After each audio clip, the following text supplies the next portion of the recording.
Delhi police के special cell ने आतंकवाद के खिलाफ बड़ी कार्रवाई करते हुए दिल्ली और पंजाब से 6 और संदिग्ध आतंकियों को गिरफ्तार किया है।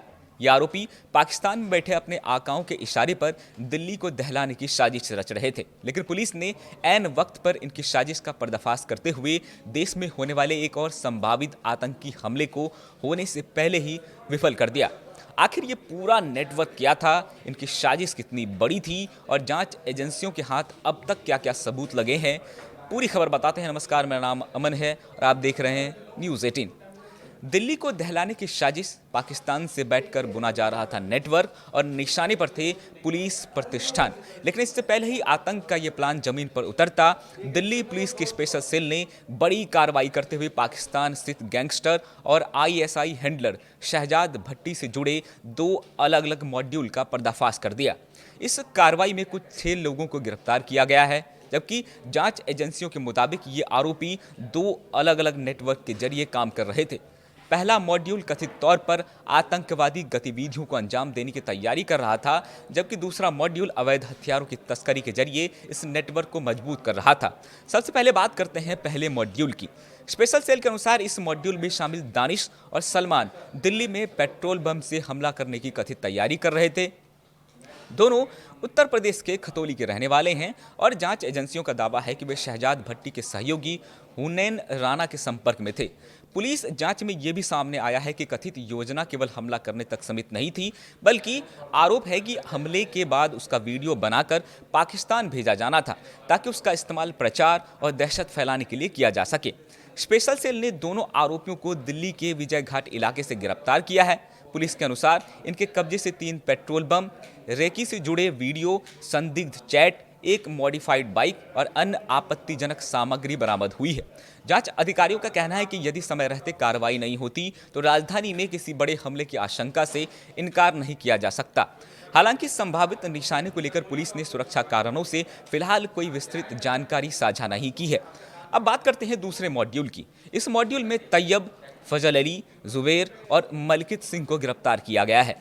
पुलिस के मुताबिक ये सभी कथित तौर पर हसन गुर्जर उर्फ आजाद पंछी के संपर्क में थे, जिसे जांच एजेंसी शहजाद भट्टी के करीबी मान रहे हैं। आरोप है कि ये गिरोह पंजाब के रास्ते अवैध हथियारों की सप्लाई दिल्ली एनसीआर समेत अन्य राज्यों तक कर रहे थे।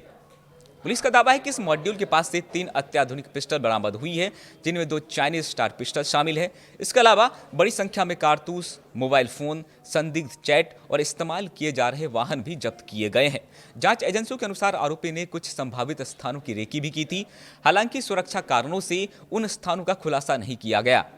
दिल्ली में एक पुलिस एस्टैब्लिशमेंट पे या किसी वाइटल इंस्टॉलेशन पे जो इनके टारगेट थे, वहाँ पे पेट्रोल बम फेंकने आ रहे थे। इनके पास से पेट्रोल बम्स भी मिले हैं और इनको निक ऑफ द टाइम में कल पकड़ा गया रात में, और एक जो दुर्घटना हो सकती थी उसको अवॉइड कर लिया गया है।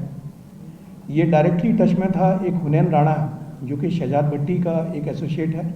और शहजाद भट्टी, जैसा आप जानते हैं कि आईएसआई का एक प्रोटेजी है, जो आईएसआई की बेहस्त पे एक गैंगस्टर है जो काम करता है अपने ग्रुप के साथ में। इनके पास से 3 पेट्रोल बम्स, कुछ इंक्रिमिनेटिंग चैट्स हैं इनकी, वो मिली हैं। वीडियोस हैं, जो टारगेट्स के वीडियो हैं वो इनके पास से मिले हैं, और एक स्टोलन मोटरसाइकिल वो इनके पास से मिली है। सिमिलरली दूसरा इंसिडेंट है जिसमें 4 लोग पकड़े हैं दूसरे मॉड्यूल में, और ये 4 लोग अगेन शहजाद भट्टी का एक और एसोसिएट है हसन गुजर, जिसको एक उसकी आईडी चलती है आज़ाद पंछी के नाम से।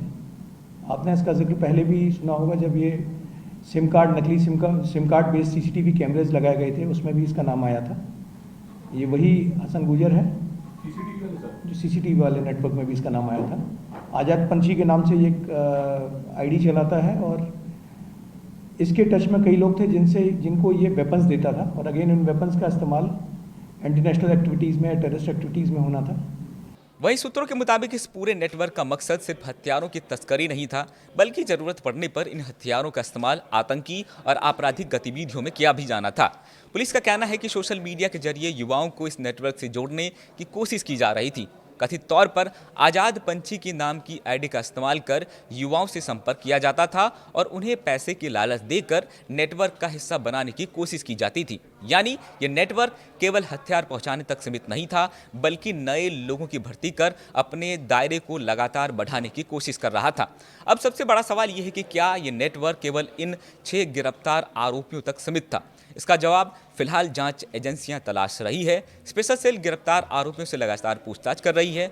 जांच का फोकस इस बात पर है कि इनकी फंडिंग कहां से हो रही थी, हथियारों की सप्लाई चेन कैसे काम कर रही थी, इनके संपर्क किन किन लोगों से थे और देश के किन राज्यों तक इनका नेटवर्क फैला हुआ था। इसके साथ ही ये भी जांच की जा रही कि क्या इन आरोपियों के संपर्क में और भी लोग थे जो अभी पुलिस की गिरफ्त से बाहर हैं।